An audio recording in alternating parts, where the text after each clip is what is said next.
Hi there, I'm Sophie, and this is our cooking and lifestyle channel.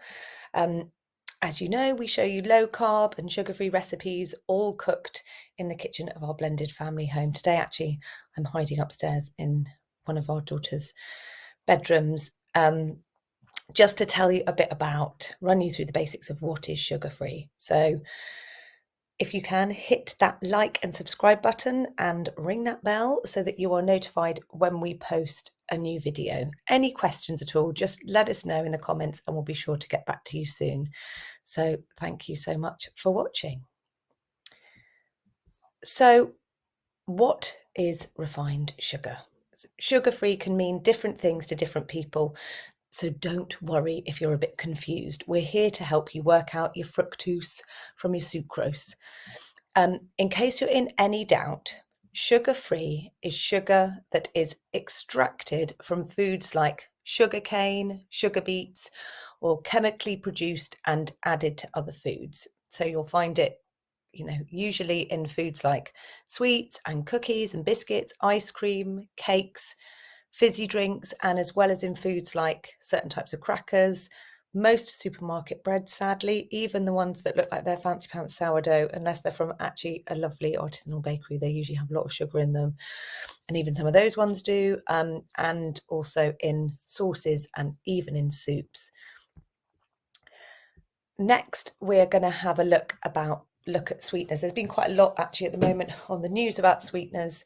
So here's what we know. It's kind of the million-dollar question, right? Because there are thousands of sweeteners on the market. It's a bit of a minefield. Some of them purport to have a negligible effect on blood sugars, but this is often not backed up by science. So just beware of what people say and have a look at the small print, do your research. And quite a few also have some really nasty side effects. However, these are undoubtedly kind of better than refined sugar, but they still need to be used judiciously, especially while the research is a bit TBC. So again, just do your research, use it wisely.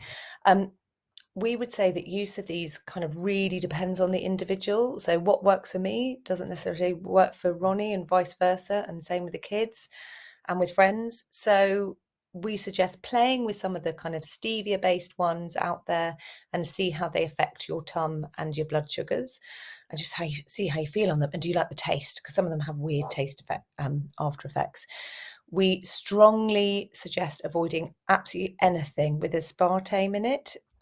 Like I said at the beginning, there is quite a lot on the news about it. Just Google aspartame and make your own judgment call, but we would strongly suggest avoiding it, because the research picture is rather grim on this one. We recommend using boccia sweet, which is a derivative of the Japanese pumpkin, and it's a really amazing product rather, and it works for us. So honey, our lovely Pooh Bear. Is honey okay? I mean, loved by Pooh Bear and most other furry animals. Although it is a naturally occurring sugar, it is still considered an added sugar. It contains roughly the same amount of sugar as both high fructose corn syrup and granulated sugar, sadly. Sorry to be the bearer of bad news. However, if you choose raw honey, then it can contain really important antioxidants and it has some clear health benefits. As with sweeteners, just be sensible with it, but it is definitely better than sugar and can be used on occasion. So, don't be too worried.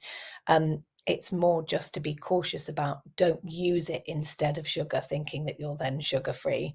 But we will go into more detail about honey and agave and maple syrup and coconut syrup. So we're going to do that on another video just because it's a lot of information.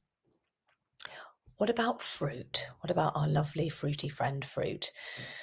The old adage of an apple a day keeps the doctor away is still, of course, true. Fruit is wonderful, but frankly, we do eat too much of it. We're not meant to have a smoothie for breakfast, a banana for lunch, grapes as a snack, and mango for pudding. It's just too much for our systems to process. Unfortunately, most fruit rather is packed full of sugar. And although it's naturally occurring fructose, it still is sugar. Fruit, of course, provides several essential nutrients, including fibre, antioxidants, and other healthful compounds that help protect the body from disease. For us, we're a big fan of blueberries. They're just amazing. They have super high antioxidant levels, which, according to research, may help to prevent heart disease, and they're low in sugar, and they're a really good source of fibre as well. So, sugar-free gurus like Sarah Wilson, if you haven't come across her, then Google her. She's amazing. That she advocates for the 5% rule around fruit consumption. So, in other words, no more than 5 grams of sugar per 100 grams of fruit, which is a good measure to go by if you're trying to cut or lower all sugars, including fructose, from your diet.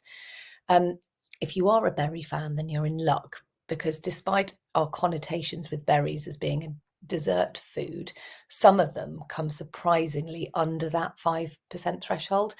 So strawberries and raspberries, for example, have only 4.9 grams and 4.4 grams of sugar, respectively, per 100-gram handful. And that's about the same sugar volume as carrots, which is pretty amazing. What about refined flour? What is it? Well, refined flour, if you don't know, is made from grain that's been processed to remove the bran and the germ, which leaves behind the starchy endosperm, which is pulverized into flour. So refined grains include white rice, white bread, regular white pasta, and other foods that have been made with white flour, including the usual cookies, biscuits, cakes, breakfast cereals. Breakfast cereals are kind of the worst, even the ones that purport to be really healthy. Again, we'll go into that in another video. Crackers and snack foods.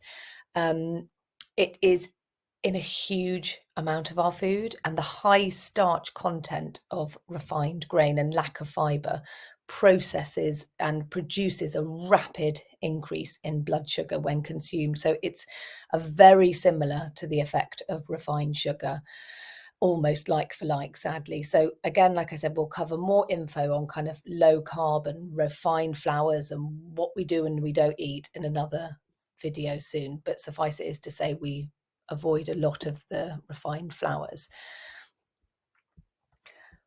Why should you avoid sugar when it tastes so nice, so lovely? Well, the bottom line, of course, is that it's not too good for you, and regardless of kind of any pre-existing health conditions. Processed sugar contains a lot of calories, and yet it doesn't really provide much in the way of nutrition. So kind of what's the point of it, other than it, makes you feel really good and you get that buzz for a bit.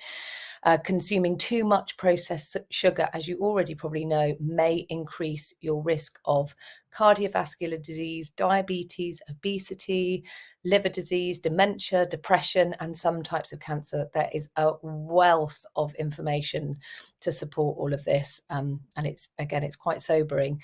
The average adult consumes about 22 teaspoons of added sugar a day, and that's on top of any naturally occurring sugars consumed through fruit, grains, and milk products.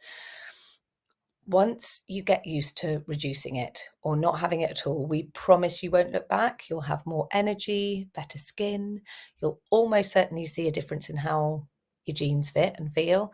And importantly, you'll be doing yourself a favour for your future health outcomes. So hopefully that covers kind of the why. Can you eat it sometimes? For us, we've kind of made the commitment to not eat it. But yes, of course you can. It's okay at times to eat foods with processed sugars in them. And we do it inadvertently as well. Of course we do.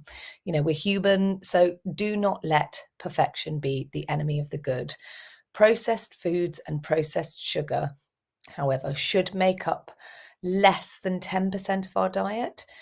But in reality, the average person in the UK is eating up to 80% from these foods. We're going to do another video on this to kind of cover ultra processed foods. But the national and international health data is, again, quite staggering and pretty sobering. We strongly believe that reducing or removing sugar from your food will change your life for the better. A recap with a lovely picture of this sticky toffee pudding. So What have we learned? Sugar-free means avoiding foods with refined sugar and avoiding processed foods with refined flours in them, like white flours and bread. Fruit is okay, but make sure you eat it judiciously, and ditto sweeteners, ditto honey.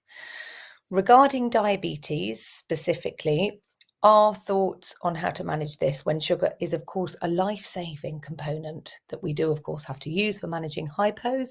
We're going to address this in another video because it's such a meaty one and it's so important and we really want to take care on that. So we'll do that. But for now, what we would suggest is just try cutting it out, kind of one meal at a time, and let us know how you get on. So if you're planning a birthday party, then maybe make one of the cakes sugar-free and just try it, and maybe make the other one not sugar-free and see what your guests think. Because we think if you use our recipes, then actually you will not feel like you're missing out. You could even do a blind taste test. That'd be pretty cool. Actually, maybe we'll do that. I think we should. We should film that because we have done that with the kids and it's quite interesting. So, look at the picture of that delicious sugar-free low-carb sticky toffee pudding, which is award-winning, no less, and showcased on MasterChef. And we really feel like you won't feel like you're missing out. Thank you so much for watching, and it's been a lot of information. Any questions you've got, just let us know. Click that like button, subscribe, the little bell thing, and let us know what you think in the comments. So thank you so much for watching. Really appreciate you guys coming along with us on this journey. Cheers.